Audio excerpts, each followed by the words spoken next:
Juan Caldés, es coordinador europeo de la Asociación Judía Europea, ahora de base en España. Y este 27 de enero es el Día de la Memoria, el Día Internacional de la Memoria del Holocausto. Hace 81 años, no es una fecha cualquiera, porque se abrieron las puertas de los campos de Auschwitz y Birkenau. Y 81 años después, justo este sábado, nos hemos enterado de una vandalización, unos actos vandálicos en Barcelona, en el recinto hebreo del cementerio de Barcelona, donde se han vandalizado unas tumbas. ¿Estamos ante un incremento del antisemitismo en Europa? Bueno, en primer lugar, muchas gracias por la invitación. Desgraciadamente, me gustaría contarte otra historia y decir que Leolam Lot, como decimos en hebreo, nunca más significaba algo, pero desgraciadamente hemos visto que esos eslóganes y esas palabras por parte de las instituciones europeas, de los gobiernos nacionales y de los diferentes líderes del ámbito europeo significan nada. Mañana veremos en los parlamentos de todo el mundo, de la Unión Europea y del resto de países, cómo habrá un acto de conmemoración por el Día Internacional de Recuerdo del Holocausto. Volverán a repetir los mismos eslóganes, pero ya estamos cansados, porque las palabras ya no bastan y se las lleva el viento. El gran ejemplo de lo que ha pasado, pues hace 3 días tú lo acabas de decir, ¿no? Hace 48 horas salimos de Shabbat, uno de nuestros días más sagrados, en el calendario judío que celebramos todas las semanas, y vimos que en el cementerio, en la parte del cementerio judío de Barcelona, las lápidas, no solo vandalizadas, sino muchas de ellas abiertas también, y es la mayor falta de escrúpulos ante la memoria de aquellos que nos dejaron hace ya tiempo. Y evidentemente que no solo es un acto vandálico, sino delictivo también, que esperemos que las autoridades competentes vayan a investigar para encontrar a los perpetradores de este crimen. Y si te fijas, Luca, muy rapidito, los ataques siempre son en los días más sagrados, los últimos, de este último año. El que pasó, por ejemplo, hace solo un mes, tan solo un mes, en Bondi Beach, en Sydney, cuando atacaron durante el primer día de Hanukkah, otro día muy importante para nosotros, el ataque terrorista en el que vimos tan salvaje en la playa en Sydney. En octubre, en Yom Kippur, que es el día más sagrado del calendario hebreo, de nuestro calendario, el Día del Perdón, el ataque terrorista en la sinagoga de Manchester, en el que vimos lo que sucedió. No es una coincidencia que se ataque en los días más sagrados del calendario judío. Y saben perfectamente lo que están haciendo y evidentemente que estamos ante un repunte histórico del antisemitismo. En septiembre, nosotros informamos aquí en The Objective, más de un centenar de rabinos europeos avisaron del miedo que percibía la comunidad judía en Europa, avisaron a las autoridades de la Unión Europea. ¿Crees que la Unión Europea se está tomando en serio esta alerta? No, no lo suficientemente, porque si te fijas, en los últimos años se han establecido planes de estrategia nacional para combatir el antisemitismo. Todos los países de la Unión Europea lo han adoptado, todos han puesto un coordinador especial para luchar contra el antisemitismo. En teoría todos han adoptado la definición de la IRA, que es uno de los instrumentos e herramientas más importantes que tenemos en la lucha contra el antisemitismo contemporáneo, a través sobre todo de la vertiente moderna y sofisticada como es el antisionismo, pero vemos que en la práctica es papel mojado. Porque a la hora de la verdad, cada año nos encontramos no solo con el repunte de antisemitismo, sino con que tenemos que tener mayor seguridad y mayor protección, que tenemos que pagar en muchos de los países las comunidades propias para los colegios judíos, para las sinagogas, para los restaurantes kosher. Los cementerios vamos a ver a partir de ahora con lo que ha pasado mayor vigilancia, mayor cámaras. Los muros cada vez son más altos para protegernos.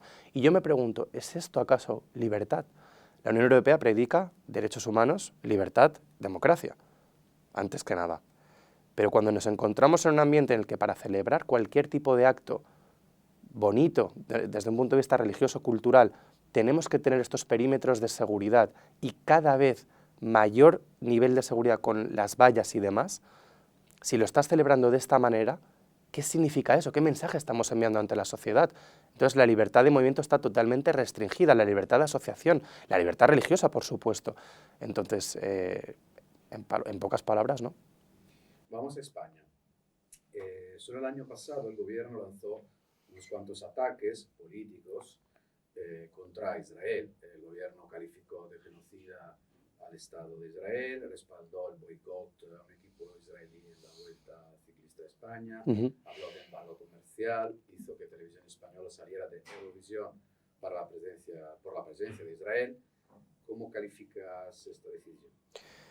La lista es tan larga que creo que aunque estuviésemos toda la entrevista, no nos daría para dar con todos los ejemplos de los últimos 2 años y medio por parte del gobierno de Pedro Sánchez. El otro día el Jerusalem Post sacó un informe en el que calificó a España ya como primer país de la Unión Europea junto a Irlanda, en el que ya estamos ante unos niveles de institucionalización del antisemitismo.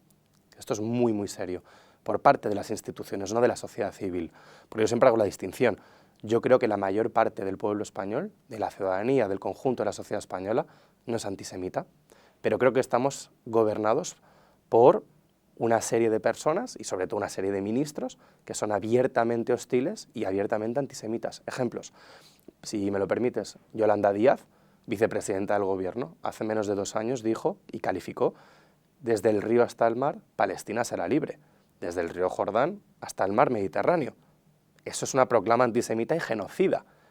Ejemplo número 1, Pedro Sánchez, el primer gobernante europeo en calificar a Israel de Estado genocida, el primero de todos. España, primer país de la Unión Europea que se suma en el caso de La Haya por supuesto genocidio contra Israel. Lo que pasó en la vuelta fue lamentable, no lo siguiente. Son tantos los ejemplos que podríamos dar por parte de este gobierno y lo más preocupante, repito, muchas veces, por ejemplo, en el caso de Irlanda, yo siempre digo que Irlanda, da igual si está a la derecha o a la izquierda, porque el gen antisemita está ahí. Podemos entrar en las proporciones históricas de la solidaridad con el pueblo palestino, siempre apoyar al underdog, como decimos, pero en el caso de España estamos realmente gobernados por una serie de personas, empezando por el presidente del gobierno, que tienen una obsesión enfermiza contra todo lo que sea Israel y por ende contra todo lo judío. Evidentemente que yo no voy a decir que estamos en un periodo como los años 30, no hay unas leyes Nuremberg que nos excluyan a los judíos de la vida pública, pero todo empieza con las palabras. Los discursos de conspiración, las obsesiones siempre contra el judío, siendo el culpable, siendo demasiado capitalista o demasiado comunista, o no está lo suficientemente integrado en la sociedad, o está demasiado asimilado, o tenéis que volver a vuestra tierra, pero si volvemos nos tienen que echar porque en nuestra tierra somos imperialistas o colonialistas. Nunca somos lo suficientemente buenos. El canario en la mina, como solemos decir nosotros. ¿Pero criticar al gobierno de Israel equivale a ser antisemita? No, por supuesto que no. Y siempre digo, y me alegro más de esa pregunta, porque mucha gente confunde.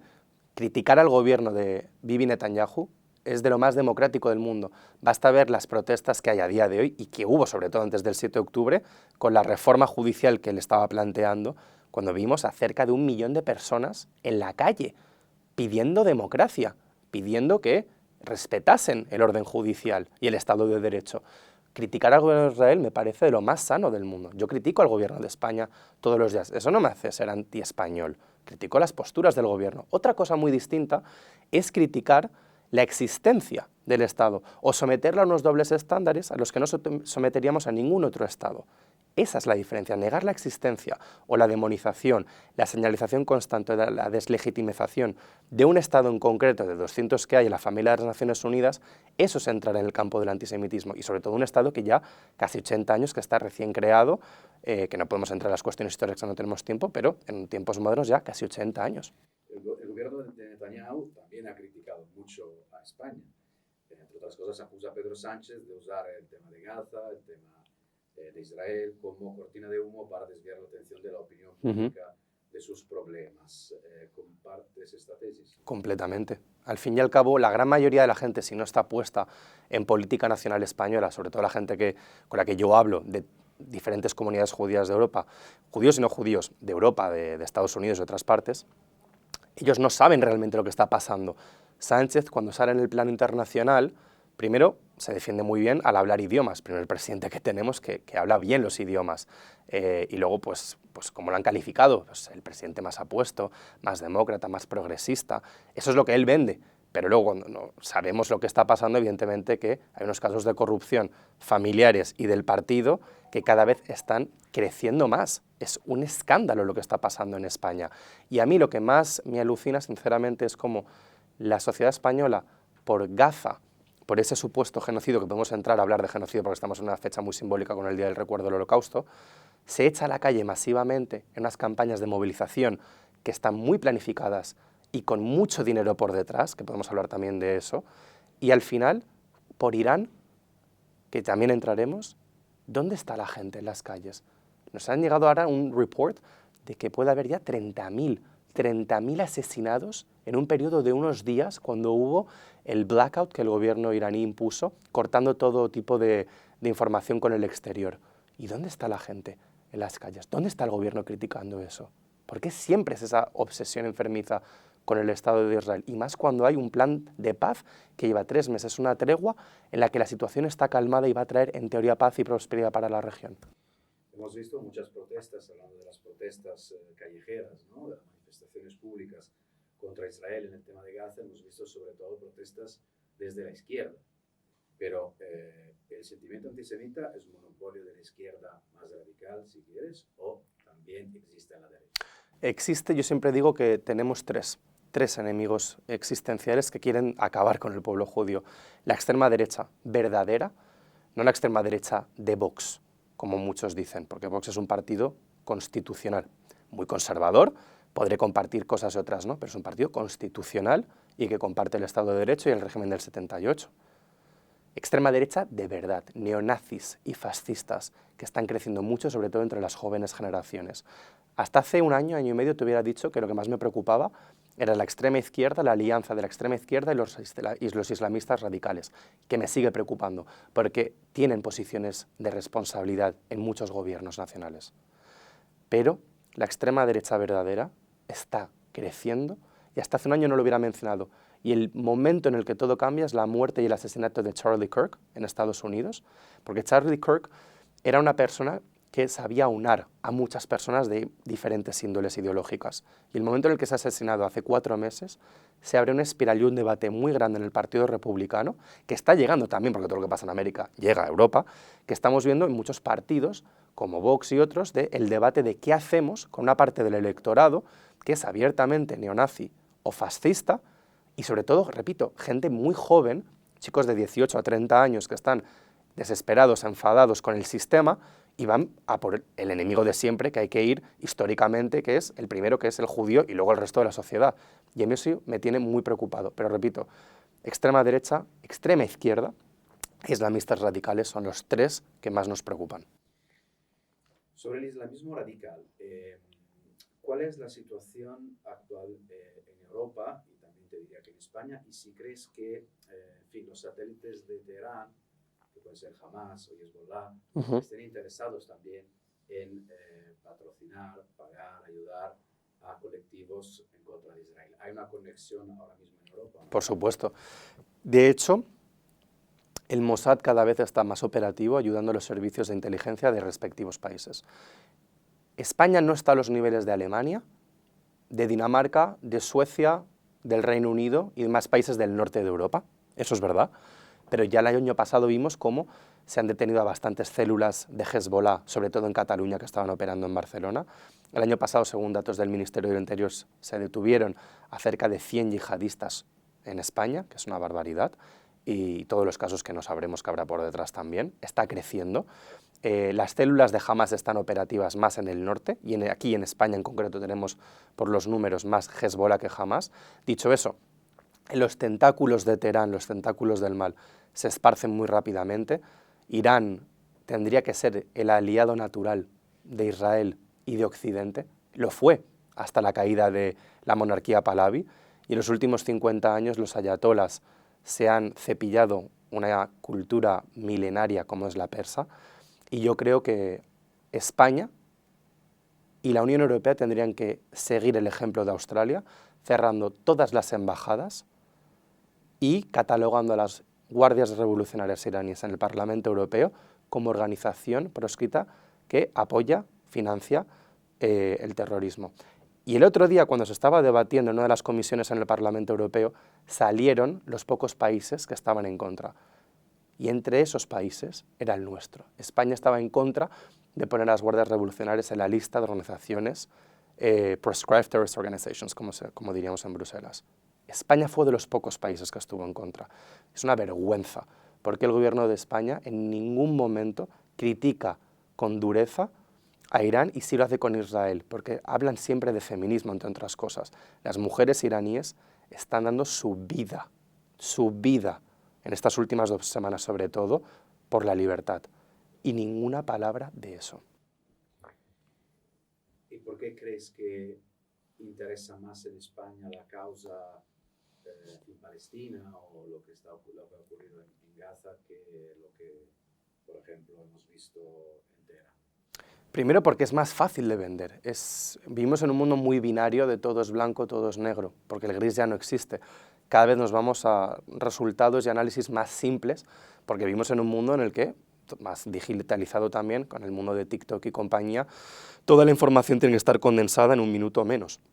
En el caso de Israel-Palestina es muy fácil, y sobre todo, en el caso palestino, ellos, desde un punto de vista de relaciones institucionales y desde un punto de vista de comunicación, han sabido manipular muy bien la opinión mediática, siempre con el mensaje de the underdog, el que sufre más, el más pobrecito, la mayor víctima, y lo han hecho realmente muy bien. El caso de Israel es más difícil de explicar porque si uno se toma el tiempo de estudiarlo bien, a través del raciocinio y la lógica y los números, pues lleva más tiempo comprenderlo, pero no costaría tanto. Pero como, repito, vivimos en un mundo en el que lo queremos todo más fácil, pues vender el relato palestino es mucho más fácil que vender lo que está sucediendo en Sudán, también, por ejemplo, del que apenas se habla, de lo que está sucediendo en Nigeria con Boko Haram, las matanzas a los cristianos, en la propia Mozambique, en todo el Sahel en general, la propia Venezuela, que ya ha desaparecido por completo de las noticias de la dictadura chavista, de todo lo que ha supuesto, y tantos ejemplos más que podríamos poner. Y siempre acabamos en un país, repito, de 10 millones de habitantes, el tamaño del estado de New Jersey, de Nueva Jersey, en Estados Unidos, así de pequeñito, 10 millones de habitantes como en Portugal, y a veces realmente a mí se me escapa el por qué, porque hay una parte evidentemente de gente abiertamente antisemita y que odia de una manera irracional e ilógica a los judíos, porque si entramos en el campo de la Shoah, que estamos en la semana en la que estamos, muchos de los alemanes y de los colaboradores normalizaron una serie de conductas, como decía Hannah Arendt, que con la banalización del mal, que nunca tendrían que haber estado normalizadas en una sociedad. Seguía órdenes, no lo pensaba. ¿Cómo podías leer, cómo podías escuchar música de Schopenhauer, o cómo podías estar tocando el piano estando con la familia, o leyendo a los grandes escritores y al mismo tiempo yéndote al campo a cometer las mayores atrocidades que el ser humano ha visto de una manera industrializada? Y desgraciadamente eso es parte también de la historia de la infamia del ser humano. Necesidad de una ofensiva diplomática con el caso de Teherán, ¿no? Contra el gobierno, contra el régimen iraní. ¿Tú crees que es oportuno, que es conveniente que Estados Unidos, por ejemplo, intervenga activamente en este territorio? Entre otras cosas porque el régimen había avisado de que si eso ocurre, una de las respuestas será una lluvia de misiles, literal, contra Israel. Es una buena pregunta. Evidentemente que a mí no me compete decirle, yo quién soy para decirle al gobierno americano y a la administración Trump, si debería intervenir o no. Lo único que diría es que hay que ser cautos, porque las intervenciones militares ya están muy demostradas a lo largo de los últimos 50 años, por parte sobre todo de las administraciones americanas, que una vez que intervienes militarmente, sabes cómo empieza, pero no cómo acaba. Eso a mí me preocupa mucho porque ya lo hemos visto en el caso de Irak.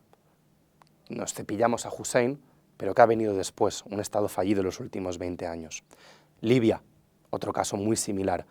Venezuela, vamos a ver, se habrán pasado 3 semanas, pero vamos a ver qué pasa. Si ha sido solo por un interés puramente económico, para tener el mayor control de exportar y de hacerse con el control petrolífico, o si realmente va a haber una revolución y va a venir la democracia a Venezuela. En el caso de Irán, la revolución, primero de todo, tiene que ser llevada a cabo por parte de los ciudadanos iraníes. Ellos son los que tienen que decidir el futuro y su destino. No tiene que venir impuesto por nadie, sea Estados Unidos, sea la Unión Europea, sea Rusia, sea quien sea. Tiene que nacer de ahí, libremente. Yo siento simpatía, no solo admiración absoluta hacia el pueblo iraní, porque repito, el pueblo iraní, la mayoría del pueblo iraní no tiene nada que ver con este gobierno y este régimen criminal y sanguinario que se está cepillando.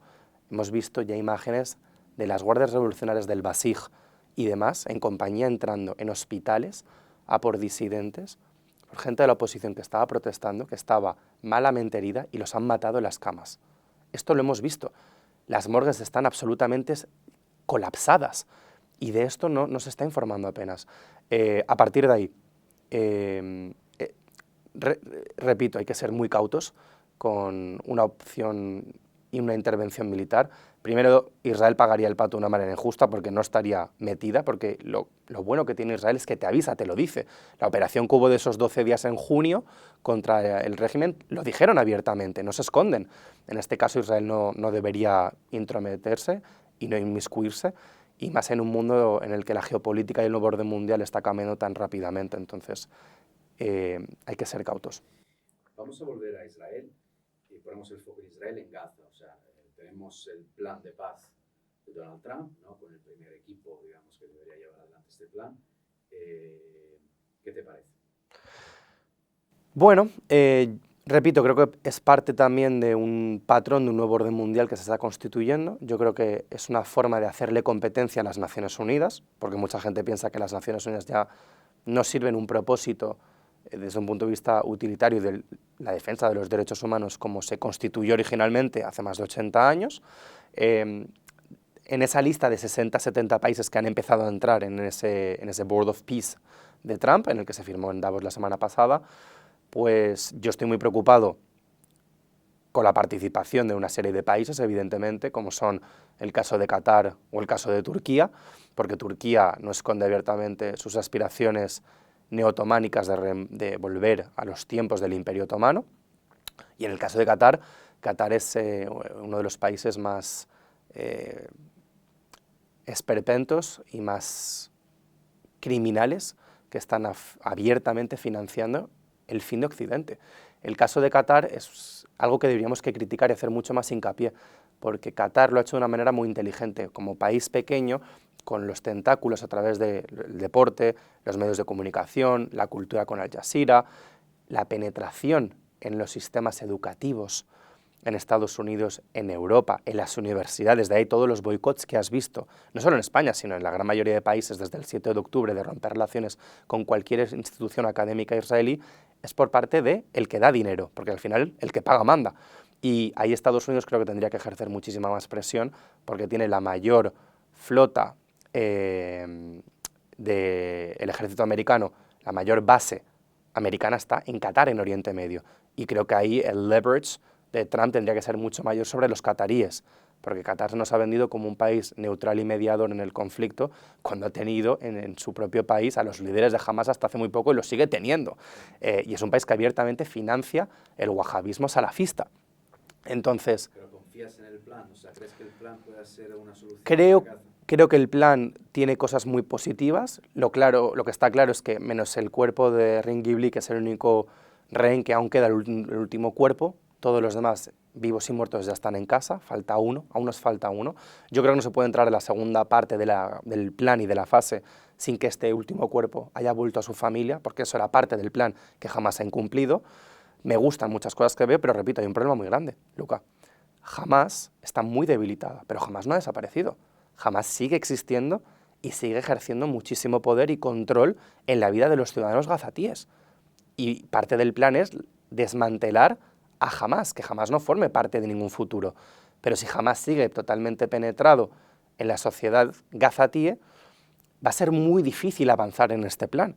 Y esa es la parte que yo creo que Estados Unidos y Occidente no entiende del todo, que las palabras en Oriente Medio no bastan y lo que te hace ser respetado es la fuerza militar.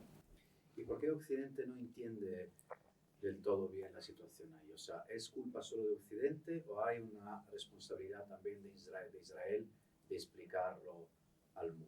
Evidentemente que hay una parte de responsabilidad del gobierno de Israel, que los canales apropiados no se están utilizando bien, ni muchísimo menos, que eso es un tema que podríamos tomar aparte porque es un debate interno que estamos teniendo. Se está haciendo muy mal la campaña de PR, como decimos en inglés. Dicho eso, de relaciones públicas, efectivamente. Eso es verdad, por una parte, porque hay que mirar hacia adentro y ver, hay que hacer introspección y hay que ver en qué campo se puede mejorar, porque siempre se puede mejorar, evidentemente. Dicho eso, yo creo que Occidente en su conjunto está ahora mismo en los últimos 80 años en un sistema de anonadación completo y de autodestrucción, que eso es lo peor de todo. Hay síntomas de cómo Occidente se está autodestruyendo y se está autosuicidando. De esto ya nos han avisado muchísimos, entre ellos Douglas Murray, que es alguien que recomiendo que la gente escuche o que vea, que ha escrito muchos libros sobre la muerte de Occidente, pero repito, se está autosuicidando, porque en los últimos 80 años hemos vivido el mayor periodo de prosperidad de la humanidad en Occidente, en su conjunto, pero al mismo tiempo estamos tan infinitamente acomodados en el mundo y en el sistema en el que vivimos que nos hemos pasado y no entendemos que, desgraciadamente, para obtener paz, la guerra es necesaria.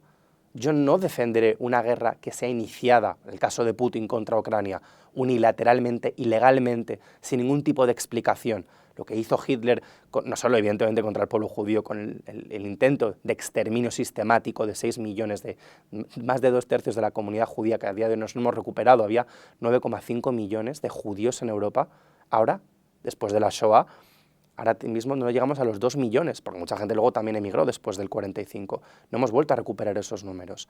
A partir de ahí, repito, el ciudadano occidental está tan acomodado en su día a día con los problemas de primer mundo que no concibe y no entiende lo que es. Ahora imagínate, Luca, estar en tu casa, estar en la cocina, levantarte, tomar un café y ver que haya un misil, no uno, cientos de misiles que estén en dirección hacia la ciudad o en el país en el que tú estás. Si ahora fuese Marruecos o Portugal o Francia que nos lo estuviese lanzando. ¿Qué haríamos? ¿Qué haría el gobierno de España? No este gobierno en concreto. ¿Qué haría la ciudadanía y el gobierno español? ¿Cómo responderían? Porque es muy fácil criticar cuando no estás, como dice Taleb, con skin in the game, sin tener cosas tangibles que puedas compararlas. Entonces, repito, es muy fácil criticar sin estar metido en el asunto, y más en Oriente Medio, que es una región, repito, en el que las palabras, la diplomacia, no existe. Es un mundo muy tribal. Tú has estado, la gente que ha estado en Israel lo ha podido ver, es un mundo muy tribal, que se sigue regiendo mucho por la tribu, el concepto de la tribu, y en el que es la supervivencia del más fuerte. España ha preferido no participar en ese board de la paz, digamos, de Trump. ¿Es una decisión acertada o no? Totalmente equivocada. Una vez más, España está en el lado incorrecto de la historia. No me sorprende lo más mínimo, porque este gobierno está tomando todas las decisiones incorrectas, que ya lleva haciendo durante más de 2 años y medio, no solo con Israel, sino en política internacional, porque cada vez tenemos mayor afinidad con China, mayor afinidad con Irán, mayor afinidad que hemos tenido hasta hace nada, que se están viendo cada vez más destapando los vínculos que ha habido con Venezuela. Eso son malas noticias, porque España era la 8ª potencia del mundo, y cuando el presidente Aznar era el máximo dirigente de este país hace 25 años, España estaba en la mesa de negociación con el Reino Unido, con Estados Unidos y con las superpotencias. Ahora España ya no cuenta para absolutamente nada. Somos un cero a la izquierda. ¿Cómo son las relaciones de Israel y España en ese momento, hoy en día? Pues estamos ahora justo cumpliendo, ahora hace ni 10 días, 40 años de relaciones diplomáticas entre España e Israel. Las relaciones, hay que recordar que España fue el último país de la Unión Europea en entrar en relaciones diplomáticas con Israel. Evidentemente con el gobierno de Franco no había y no iba a haber ningún tipo de relación diplomática, pero no solo eso, cuando cae y se instala el régimen del 78, lleva casi 8 años hasta que llega Felipe González y hay relaciones diplomáticas. España jugó un papel fundamental con los acuerdos de Madrid, que llevaron a los acuerdos de Oslo, que la gente se olvida. No fueron Oslo, empezó todo en Madrid, la conferencia de paz del 91, que llevó a Oslo. España jugó un papel fundamental porque entendía que tenía una relación privilegiada con el mundo árabe, que siempre la ha tenido, derecha e izquierda lo han sabido ver los gobiernos, y con el pueblo judío, con el Estado de Israel, también hay una relación histórica, que está en la historia de Sefarat, que desgraciadamente acabamos en los días tan tristes y trágicos de la Inquisición. A partir de ahí, España ha jugado un papel muy neutral, históricamente, pero en los últimos años la relación está muy deteriorada, porque el gobierno de Israel y la ciudadanía sobre todo, porque yo cuando voy mucho por Israel hablo con la gente, no solo los gobiernos, sino qué piensa la gente en el día a día. Y la gente piensa que España es de los países más antisemitas del mundo. Y a mí eso me duele, porque yo, como español, judío que soy, pero español, por encima de todo, me duele mucho ver cómo la percepción internacional de mi país está destrozada por lo que ha hecho este gobierno. Y me duele porque, repito, creo que la mayoría de este país, de este gran país, no se adscribe y no se adhiere a las ideologías y a los comportamientos de este gobierno y a las acciones que ha desarrollado. Pero estamos en un momento muy delicado, muy preocupante. No se van a romper, no se han roto, pero bueno, ha habido ya síntomas. El caso de que a día de hoy Israel a su embajadora hace 2 años la sacó de España, ahora está la encargada de negocios, que está haciendo un trabajo excepcional, pero no hay una embajadora full time. Entonces, eso es algo muy preocupante. Eso Israel solo lo hace en casos muy extraordinarios, como lo hizo con Irlanda hace un año, en el que se quitó y se cerró la embajada. Aquí la embajada sigue operando y hay una gran relación cultural, diplomática, de ciberseguridad, de turismo, ahora con Fitur, pero no te voy a engañar, la relación está muy dañada. La sociedad en Israel, ¿tú crees que diferencia entre España como país, como Estado, como gobierno y los españoles, o últimamente las cosas se están entremezclando y, como tú decías, o sea, estos sentimientos van ya dirigidos hacia todo lo que es España? Desgraciadamente cada vez se están más entremezclando, porque los canales israelíes y los medios israelíes cada vez están adoptando una postura más hostil hacia España, por lo que yo leo todos los días, medios de derechas y de izquierdas, y es una pena, porque yo siempre hago ese hincapié cuando me reúno con esas personas de esos ámbitos en privado en Israel y les digo, no por ser español, que evidentemente se me puede acusar de ser demasiado patriota, pero realmente yo no veo esa relación entre ciudadanía y gobierno. Me recuerda un poco al caso de Irán. En el caso de Irán, que hemos hecho ese hincapié, la ciudadanía, la gran mayor parte del pueblo iraní, odia profundamente a los ayatolas y al régimen. La mayor parte de la ciudadanía española, yo creo que odia profundamente y que está en total desacuerdo con el gobierno de Sánchez, no en la cuestión de Israel, sino en general, y creo que lo podremos ver en las elecciones que habrá dentro de un año, espero y confío. Pero es cada vez más difícil desasociar, porque claro, en el caso de la Vuelta, por ejemplo, fue un buen ejemplo. Lo que sucedió en la Vuelta durante esas semanas y que concluyó en Madrid, cuando vimos a miles y miles y miles de personas echadas a la calle, de la manera en la que lo vimos expuesto, de una forma tan violenta contra todo lo que tenía que ver con Israel, pues eso preocupó mucho ante los ojos de la opinión pública. Y para la gente fue muy difícil decir, vale, ya no solo es el gobierno que está alentando a que todo esto suceda, sino que también hay mucha gente de la ciudadanía que está en las calles, evidentemente de los ámbitos de la extrema izquierda sobre todo, pero no puede quitar que hay una parte importante también en este país que está apoyando de manera implícita o no las acciones de este gobierno. Podemos recientemente ha anunciado una iniciativa en el Parlamento Europeo para intentar romper todo tipo de relaciones comerciales entre la Unión Europea e Israel. ¿Cómo valoras esta iniciativa y si crees que efectivamente estas relaciones pueden peligrar de aquí a los próximos meses? No, porque al final partidos como Podemos, que están en el ámbito europeo, están las familias europeas de los partidos europeos, el Partido Popular Europeo, los reformistas y conservadores, Patriots, que ahora es un partido nuevo que se creó hace un año con Víctor Orbán, que está creciendo, que es la tercera fuerza política, los socialistas y demás. Podemos estar en el partido de la extrema izquierda, que no tienen una gran representación en el umbral del Parlamento Europeo y a la hora de la verdad no tienen la mayoría, que eso es la clave como todo, y sin mayoría es muy difícil hacer cosas. Y no solo eso, el otro día una organización que se llama Elnet sacó un informe en el que valoraban los eurodiputados las relaciones con Israel y muchos de ellos, en su gran mayoría, decían que no solo políticamente por los valores, sino también por la importancia de la defensa de la seguridad nacional, cada vez entendían más el problema del Islam radical, que está entrando en muchas de sus sociedades, sobre todo países pequeños como Suecia, Dinamarca y otros.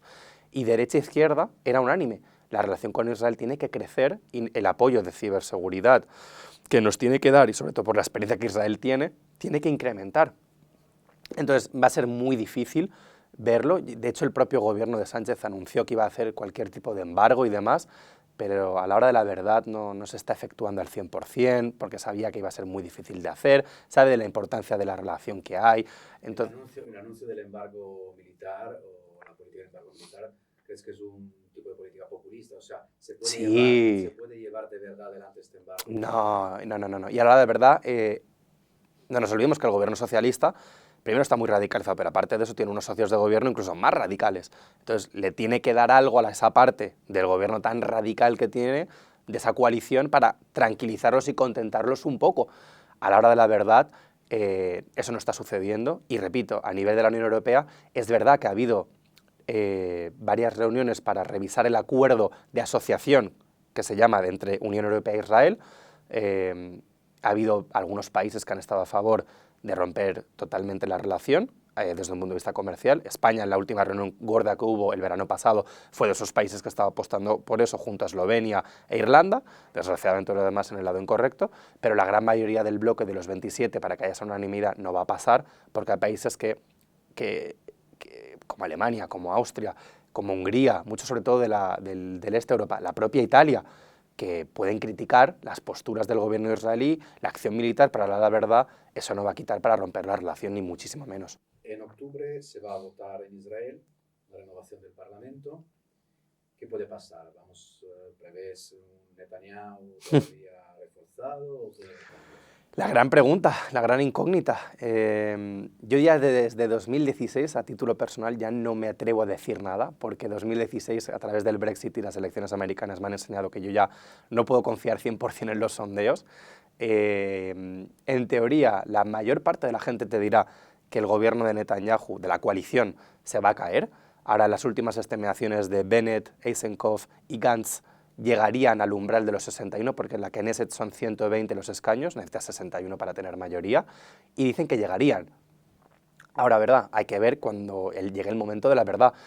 Es verdad que en los últimos años la imagen de Netanyahu, por cómo se ha llevado la guerra, en Israel internamente, está muy dañada, y mucha parte de la sociedad civil está muy enfadada, y con razón, por muchas cosas que ha hecho este gobierno. Pero también tiene una fuerza importante del electorado, porque a Netanyahu ya se le ha dado por muerto muchísimas veces, y Netanyahu es un animal político por naturaleza, y es el primer ministro que más ha servido en la historia del joven Estado hebreo, más que David Ben Gurión.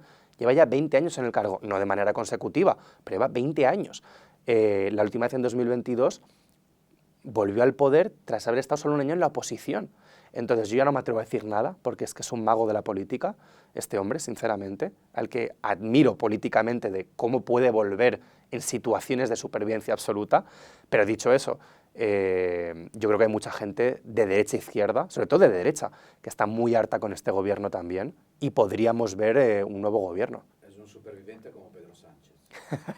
Sí, es un superviviente como Pedro Sánchez. Están en los polos opuestos ideológicamente, pero es verdad que tienen cosas en común, porque los dos, sobre todo ahora, están en unas coaliciones, uno de extrema izquierda y el otro con una coalición que a mí me preocupa muchísimo, con gente como Ben-Gvir y Smotrich, que son abiertamente supremacistas judíos, que yo como judío no comparto para nada su mensaje sobre la Torá y sobre el papel que tiene que desempeñar el pueblo judío. No me gusta para nada, lo critico abiertamente, y creo que no representa a la mayoría de la sociedad israelí. Y eso es muy importante diferenciarlo también.